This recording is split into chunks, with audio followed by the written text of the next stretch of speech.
Notre troisième et dernier reportage concernant le label Commune Sportive, décerné par l'ADEPS cette année, nous amène en plein cœur de la ville de Marche-en-Famenne.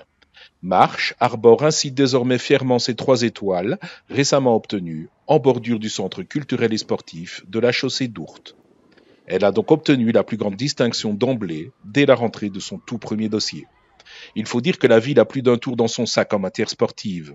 Au centre sportif et culturel se dresse ainsi notamment une piscine, bien connue du grand public, mais également une piste d'athlétisme beaucoup plus récente.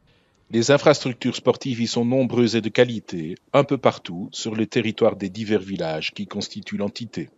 Et c'est loin d'être fini car la ville de Marche-en-Famenne a bien d'autres projets en vue, comme nous l'explique ici Christian Gangang, échevin de la culture, des sports et de la jeunesse, avant une interview plus complète dans un prochain numéro du mouvement communal. C'est clair que la ville de Marche a fait énormément d'efforts en temps de Covid, mais également en temps de crise énergétique, pour ne rien diminuer en termes de dotation à la régie sportive communale autonome, mais également de dotation aux différents clubs, en restant et en gérant bon père de famille et surtout avec l'aide de ces différents bénévoles que sont les gestionnaires des clubs sportifs qui ont souvent nos installations en gestion. On essaye vraiment de faire avec un budget qu'on souhaite ne jamais raboter le maximum, en étant, je dirais, les plus économes et les plus ingénieux possibles. Marche, sans aucune prétention, ne s'est pas fait en un jour au niveau de ces infrastructures sportives, mais on y a cru et on continue d'y croire. On avait un slogan, c'est « le sport pour tous et partout ». Et donc ça, ce serait un de nos chevaux de bataille pour les décennies à venir.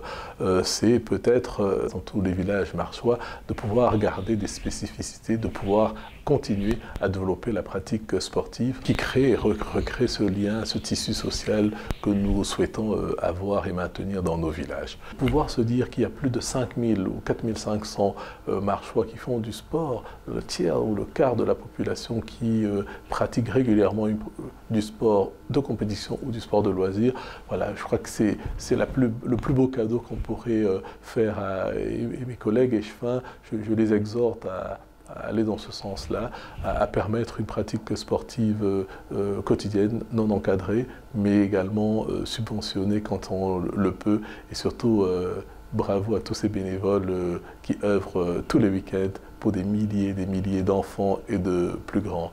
Le sport de proximité, c'est ces parents, c'est ces bénévoles qui ont compris qu'on a des pépites, qu'on a d'excellents sportifs et que pour les porter plus haut, il faut un encadrement de qualité.